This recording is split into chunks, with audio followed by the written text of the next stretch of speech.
trazer um pedacinho de bastidor sobre isso, gente, para a gente amarrar na análise depois, sobre as expectativas. Eu conversei com alguns líderes partidários, então, a intenção de que ainda hoje haja uma reunião na Câmara dos Deputados para que esses líderes fiquem cientes, né, da proposta, de qual é a modelagem da nova regra fiscal em substituição ao teto de gastos. Líderes que vinham reclamando que não tinham ciência da proposta, não sabiam exatamente o que viria no projeto e o que haviam recebido de informação era insuficiente. Então, os líderes da Câmara dos Deputados ainda não está fechado, podem receber as informações hoje ou amanhã. O Senado Federal tem reunião amanhã por volta das 9 horas da manhã com o ministro Fernando Haddad para tratar desse assunto. É uma reunião que também eles devem discutir entre si, junto com o Rodrigo Pacheco, o ponto das MPs em relação aos ritos. Daqui a pouco eu trago informação sobre isso também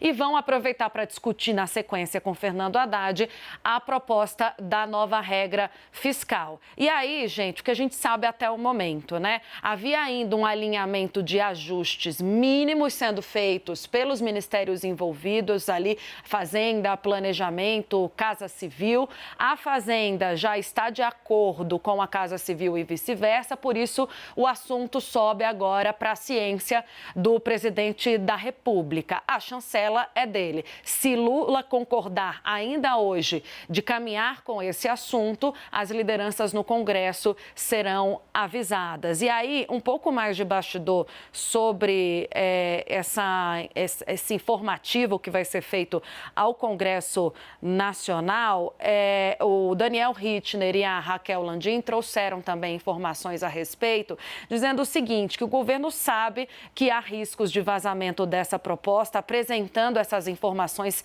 aos líderes.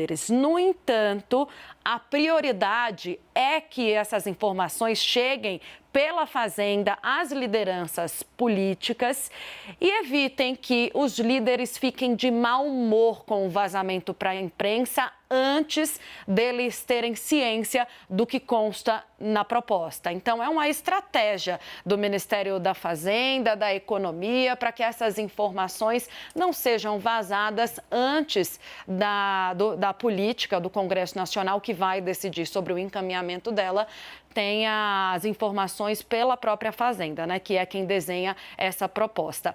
Eu vou chamar o Yuri e o Leandro para a gente seguir falando sobre isso, gente.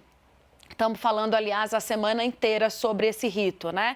É um rito que foi antecipado pelo cancelamento da viagem à China, Yuri Pita, e que foi acelerada ali, pisaram no acelerador, me parece, na Fazenda, para que isso fosse apresentado com maior agilidade possível, pelo risco e pelo receio de se criar um mal-estar com as lideranças políticas por conta da possibilidade de vazamento. Porque fica nesse vai e vem, apresenta aqui, apresenta ali, muita gente fica sabendo e o receio é da política ficar sabendo antes pela imprensa, a gente quer muito saber, do que pelos donos da proposta.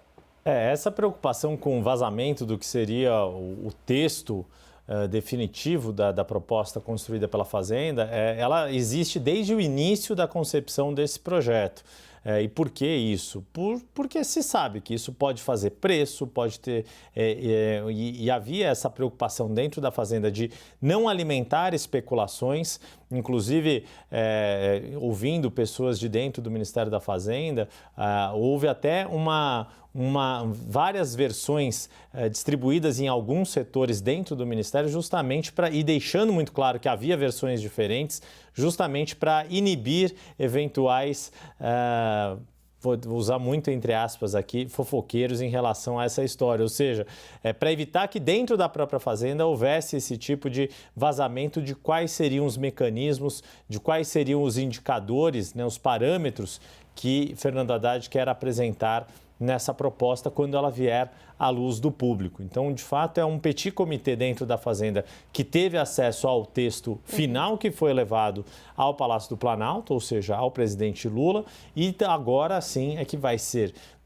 tendo esse martelo batido pelo próprio presidente, aí sim pode começar a circular entre a classe política que, de fato, se não até era compreensível da parte dessas lideranças, lembrando que Arthur Lira e Rodrigo Pacheco tiveram uma conversa direta, tete a tete com o ministro da Fazenda, mas tampouco tiveram acesso ao texto propriamente dito. Mas a partir de agora, Fernando Haddad, ele próprio pode cuidar também dessa articulação e dessa explanação das linhas principais do projeto com as lideranças no Congresso Nacional, para que a grande questão é que não fique só nas costas do ministro da Fazenda, Fernando Haddad, ou de alguns ministros do governo Lula, a defesa do texto. É preciso que dentro do Congresso Nacional, não só os líderes formais do governo, mas várias outras lideranças abracem e defendam o texto proposto pelo governo e que isso também se irradie para alguns setores da sociedade, em especial aqueles que atuam diretamente no mercado financeiro.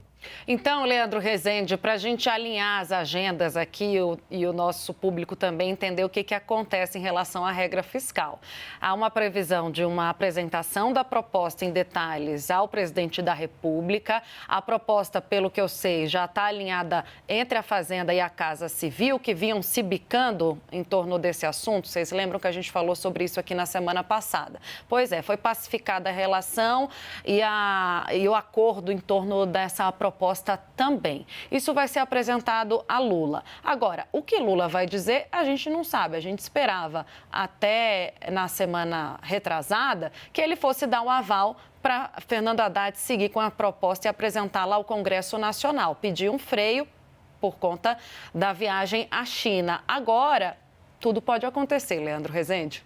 Pois é, Tainá, acho que, enfim, a apresentação dessa regra fiscal, ela não estava pactuada, né? O texto não estava pactuado, não é à toa que o Haddad, ministro da Fazenda, precisa hoje se reunir mais uma vez com o presidente Lula, mas uma hora esse texto vai ter que chegar para a discussão do Congresso Nacional, né? E o tempo joga contra, no sentido de que ali na metade de abril o governo tem que mandar a proposta de lei orçamentária. A cobrança por esse arcabouço fiscal, marco fiscal, essa regra, né?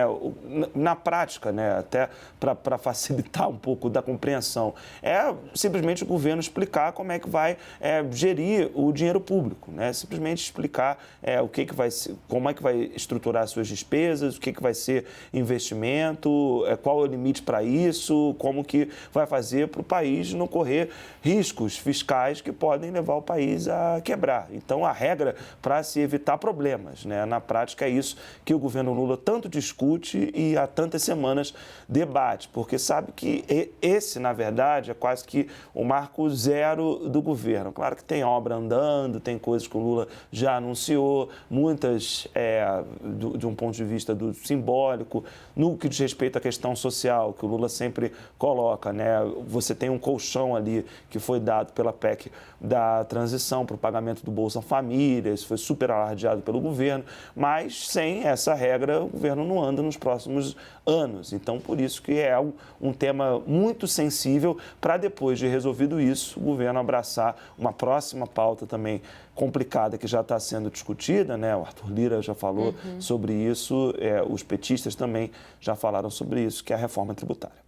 Exatamente. Essa é uma proposta mais a longo prazo que vai precisar de maior entendimento e discussões mais aprofundadas, né, Leandro Rezende? Essa semana, Yuri Pita, eu tenho a impressão que o governo pegou para resolver esses dois temas, né, que são baitas pepinos, né, que é a MP e a regra fiscal. Soltar logo a mão desses problemas nessa semana. Ah, sim, porque são os de curto e curtíssimo prazo, né? Na verdade, em termos de urgência, resolver, desatar o nó das medidas provisórias no Congresso Nacional é ainda mais urgente, né? Lembrando até as entrevistas que a gente já fez ao longo desta semana sobre o assunto, né? O que alguns deputados como Rui Falcão, do PT, e ontem Danilo Forte, do União Brasil, disseram, é o assunto que tem mobilizado o Congresso Nacional, seja por ser essa disputa entre as duas casas, representadas pelo presidente da Câmara, Arthur Lira, e o presidente do Senado, Rodrigo Pacheco, mas também respaldados pelas respectivas lideranças de bancadas nas suas casas, e que o governo precisa saber o que vai poder seguir como medida provisória e o que eventualmente tem que ser convertido em projeto de lei, ou melhor, alterado para um projeto de lei para que possa ser aprovado também com urgência e por um outro rito que não das medidas provisórias. O arcabouço fiscal, a nova regra fiscal, ela tem um efeito até, claro, importante dentro da política, mas um efeito até para a sociedade. Seja para os agentes econômicos terem ciência do quanto o compromisso do governo com as questões fiscais é firme ou foi suavizado, ou o quanto é uma regra que consegue contemplar o discurso do governo de ter responsabilidade fiscal sem abrir mão de investimentos de ações efetivas no social, nessas áreas que são caras a Lula, como educação e saúde. Mas na discussão das medidas provisórias existe para usar um termo típico do Congresso, uma urgência urgentíssima, não só pelo nível de tensão ser maior com as lideranças, com as cabeças do Congresso, mas porque envolve aí alguns temas que, ainda que tenham um prazo razoável, até fim de maio, começo de junho, mas são questões que, se não forem desatadas logo, podem ficar ainda mais tensas e essa corda não vai se romper. Ninguém quer estourar a corda, mas ela vai ficando cada vez mais tensionada. Meninos, obrigada pelas análises por hora.